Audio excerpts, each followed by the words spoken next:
Okay,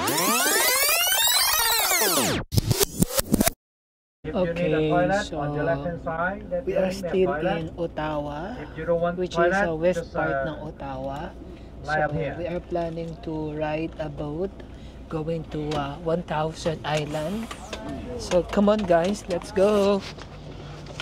Okay, sige na.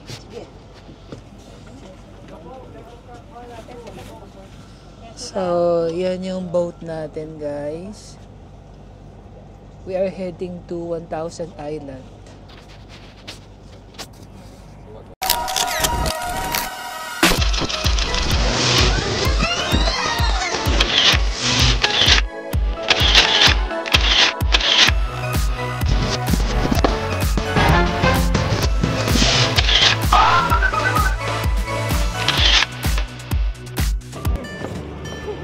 Buti hindi masyadong malamig.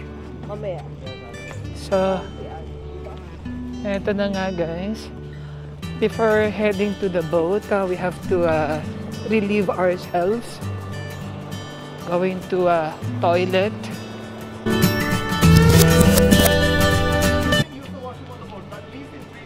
Ay, come on guys. So the boat is leaving for 3 minutes. So we have to make it fast. Kami lang pala yung hinihintay dito. Yan yung boat. So, come on guys.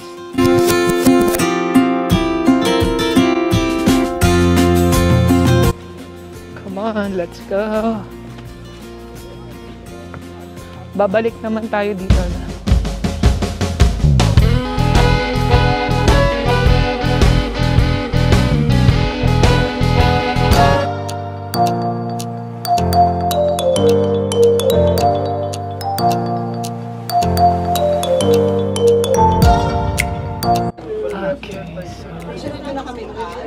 I think we have to go upstairs. Ay, sorry po.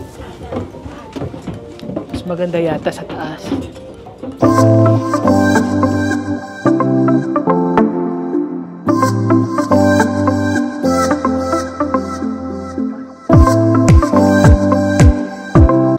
In 3 minutes, we are leaving.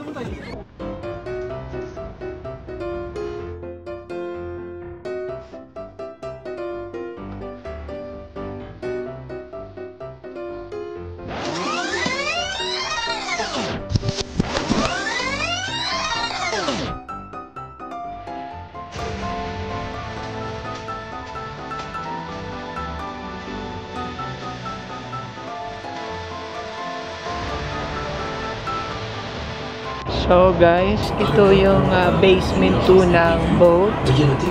Wala pa masyadong tao. And kung nandito kayo, pwede kayong bumili ng kanilang they have popcorn, some chips or you know, snacks, drinks. If in case you are you have something to relieve yourself, they have toilets here or the comfort room. And okay, let's proceed to the 3rd floor. Okay, may sa baba din. Meron din pala yan. So this is the basement 3.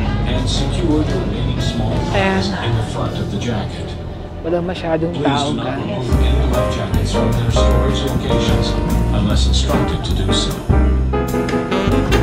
So they have toilets here.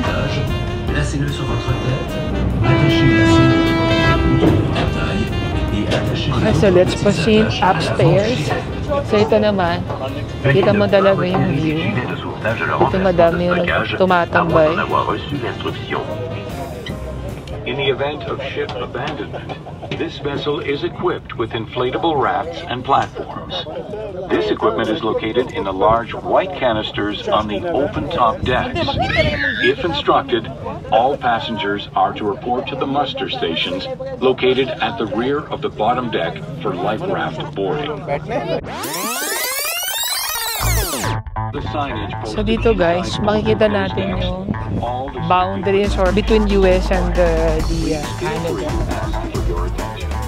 Ingatan nyo, baka mahulog yung cellphone nyo, guys.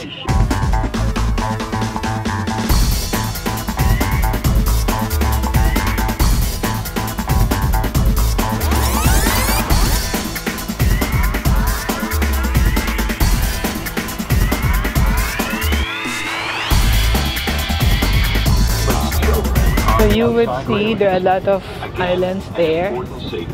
That one.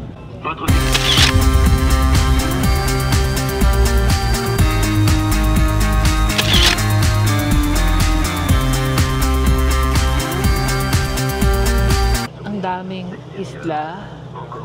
And you would observe there are so many houses also. So residential siya, guys.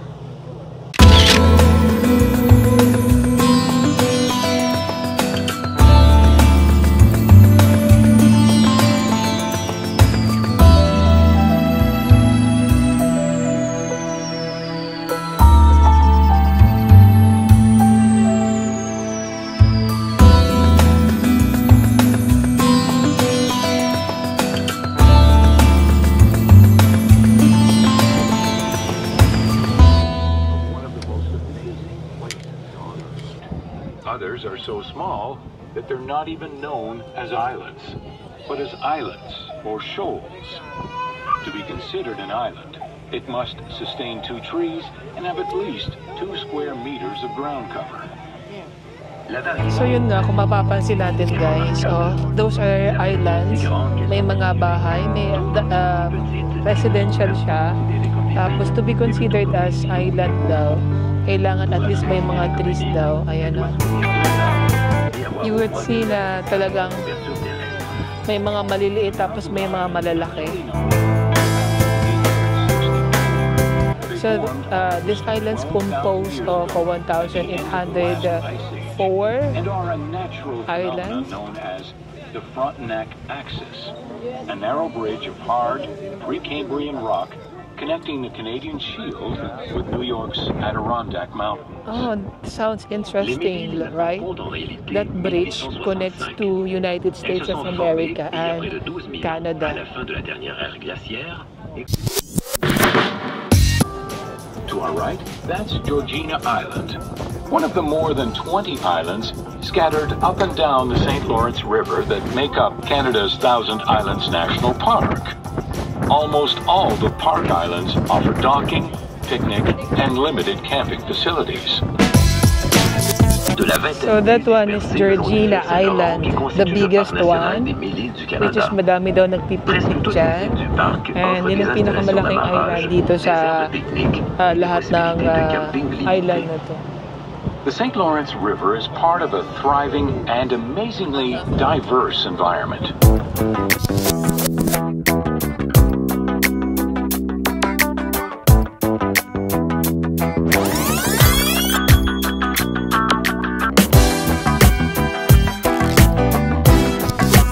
Guys, so may mga nakatira pa.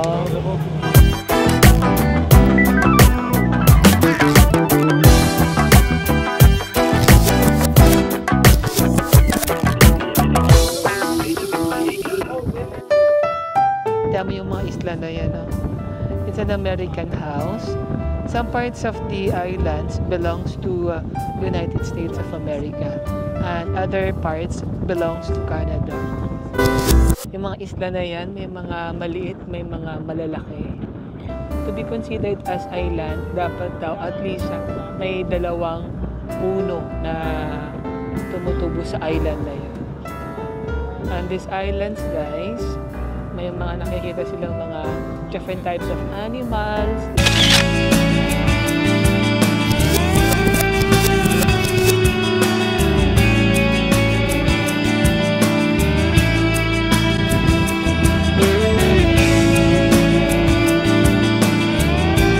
So may police officer din na nagro-roaming around just to check the, peace and orders in 1,000 Islands. And to our left is the famous Bold Castle on Hart Island, a multi-million-dollar monument to love lost through death.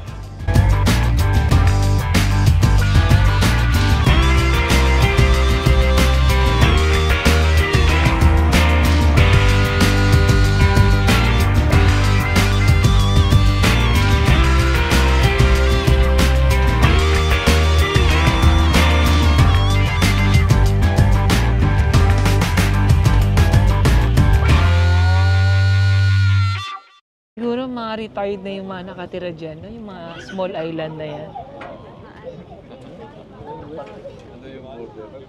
Mga chill na in life.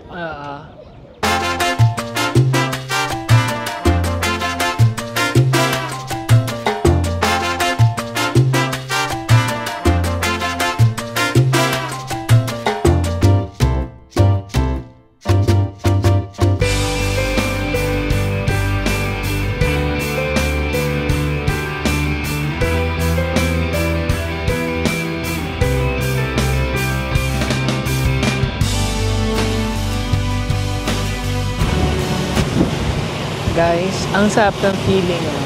See that one? Those are the 1,000 islands here in Canada and US.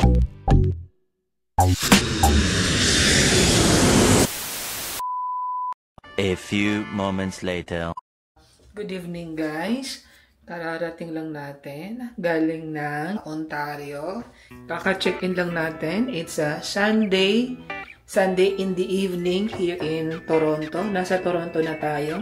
Kararating lang natin. And as you could see, binigyan na sa amin yung our key for the for our rooms. So I'll give you a quick tour. This is the vanity mirror. Yeah, that's one. I have sink here.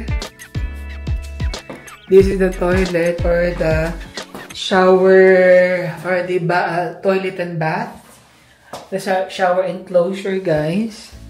Then this is the cabinet where you place your luggages. Then they provide us plancha. They also have hanger. Ayan, may mga extra pillows kung may bisita ka. Then as you go in there, this is the mirror, full-length mirror for your OOTD. You may check your OOTD. Okay, so this is the bed. Good for 2 persons. Kompleto naman, maliwanag. And may heater or aircon dyan. We have console table on the side. Of course, a big television if you're planning to watch movies. Coffee maker. They provide us a coffee maker and a sala set. Yeah. Then, ayan.